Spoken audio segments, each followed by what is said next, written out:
Scooby Doo कहाँ है तू शायद एक ऐसा सवाल है जिसका जवाब शायद हम सभी को पता होगा, पर क्या आपने कभी सोचा है कि हमारे बचपन के इस पसंदीदा कैरेक्टर को बनाया किसने? जिस स्टूडियो ने स्कूबी डू बनाया उस स्टूडियो ने हमें साथ ही साथ और भी कितने कार्टून्स दिए। तो चलिए जानते हैं एक ऐसे स्टूडियो के बारे में जिसने हमें Flintstones, Scooby Doo, Tom and Jerry, Johnny Bravo और डेक्स्टर्स लेबोरेटरी जैसे शानदार कार्टून्स दिए। हाय गाइस, इससे पहले कि मैं आपको आगे बताऊं, मैं चाहूंगा कि अगर आपको ये वीडियो अच्छा लगे तो आप प्लीज इस चैनल पर सब्सक्राइब कीजिए। अगर आप ऐसा करोगे तो मुझे बहुत सपोर्ट मिलेगा आगे की वीडियोस बनाने में। तो कहानी शुरू होती है 1939 में, जब दो लेजेंड्स जिनका नाम जोसेफ बारबरा और विलियम हैना है, वो मेट्रो गोल्डन मेयर यानी कि MGM के एनिमेशन डिवीजन में काम करते हुए पहली बार मिले। उन्होंने पार्टनरशिप में काम करना शुरू किया। बारबरा प्री प्रोडक्शन और स्टोरीज पे ध्यान देते थे और हैना का ध्यान जाता था एनिमेशंस को सुपरवाइज करने में। इन दोनों ने साथ में 1940s में एक एनिमेटेड शॉर्ट मूवी रिलीज की थिएटर्स के लिए, जिसका नाम था पुस गेट्स द बूट। ये मूवी एक ऑस्कर नॉमिनेटेड कार्टून बनी और साथ ही साथ हमारे पसंदीदा टॉम एंड जेरी शो का पायलट एपिसोड भी बनी। हैना और बारबरा आगे जाके MGM के लिए प्रोड्यूसर्स बने। इस दौरान उन्होंने 7 Oscar winning animated short movies भी प्रोड्यूस की।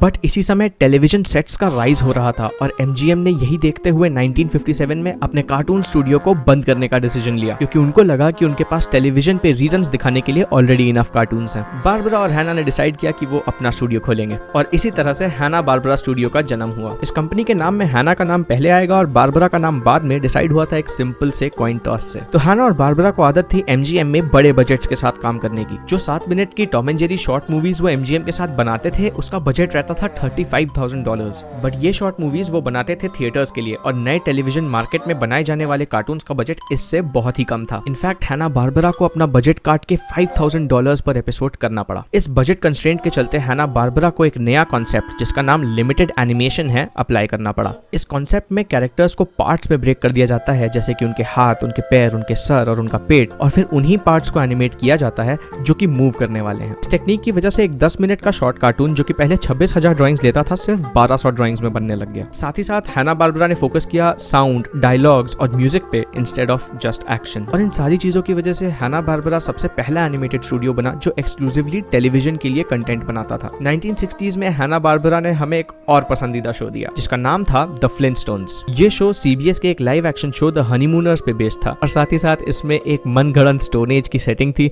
जिसमें डायनासोर्स और केवमैन भी होते थे। शुरुआत में फ्लिंटस्टोन्स को मिक्स्ड रिव्यूज मिले थे, बट इवेंचुअली इसकी रिस्पेक्ट काफी बढ़ गई और आज की डेट में फ्लिंटस्टोन्स को एक क्लासिक कंसिडर किया जाता है। इनफैक्ट फ्लिंटस्टोन्स के 6 सीजन आए थे जिसकी वजह से वो अमेरिकन प्राइम टाइम पे लॉन्गेस्ट रनिंग एनिमेटेड शो बन गया और ये खिताब फ्लिंटस्टोन्स ने 1997 तक रखा, जब उसको रिप्लेस किया अमेरिका की एक और पसंदीदा कार्टून फैमिली द सिम्पसन्स ने। फ्लिंटस्टोन्स, योगी बेयर और टॉप कैट जैसे कार्टून्स के साथ हैना बारबरा काफी समय तक सक्सेसफुल रहा, बट वो 1969 में हमें एक और क्लासिक कार्टून देने वाले थे जिसका नाम था Scooby Doo where are you. Scooby Doo के क्रिएटर्स थे एक और जोड़ी जिनका नाम था जो रूबी और केन स्पियर्स, जो कि हैना बारबरा में स्टोरी सुपरवाइजर्स काम करते थे। स्कूबी डू बनाया गया था सैटरडे मॉर्निंग के टाइम स्लॉट को फिल करने के लिए। हैना बारबरा को चाहिए था एक ऐसा कार्टून जो कि पेरेंट्स को भी अपील करे और बच्चों को भी अच्छा लग पाए। स्कूबी डू का नाम प्रोडक्शन के दौरान कई बार चेंज हुआ, जैसे पहले इसका नाम था मिस्ट्री 5, फिर उसके बाद इसका नाम पड़ा हू स्कैर्ड और फिर finally Scooby Doo where are you. ये शो 2 सीजन के लिए चला जिसके एंड तक हैना बारबरा के पास लगभग 80% कंट्रोल था चिल्ड्रंस टेलीविजन प्रोग्रामिंग पे। ये कंट्रोल हालांकि ज्यादा दिन तक नहीं रहा और हैना बारबरा का मार्केट शेयर अर्ली 80s में लगभग 20% तक आ गया